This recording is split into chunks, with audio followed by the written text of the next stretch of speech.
Ang mabuting balita ng Panginoon ayon kay San Lucas.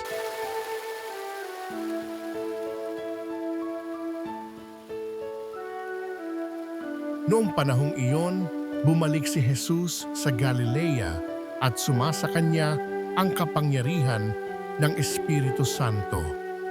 Kumalat sa palibot na lupain ang balita tungkol sa kanya. Nagturo siya sa kanilang mga sinagoga at dinakila siya ng lahat. Umuwi si Jesus sa Nazaret na kanyang nilakhan.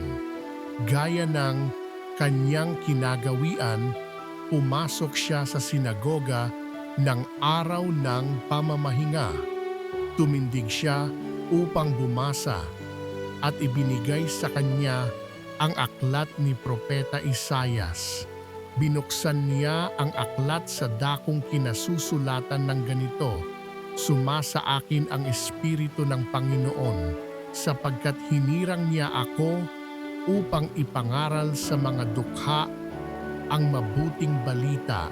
Sinugo niya ako upang ipahayag sa mga bihag na sila'y lalaya at sa mga bulag na sila'y makakikita, upang bigyang kaluwagan ang mga sinisiil at ipahayag ang pagliligtas na gagawin ng Panginoon."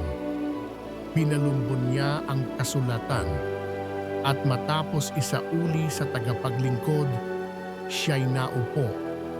Nakatitig sa kanya ang lahat ng nasa sinagoga at sinabi niya sa kanila, "Natupad ngayon ang bahaging ito ng kasulatan samantalang nakikinig kayo." Pinuri siya ng lahat at namangha sila sa kanyang napakahusay na pananalita. Ang mabuting balita ng Panginoon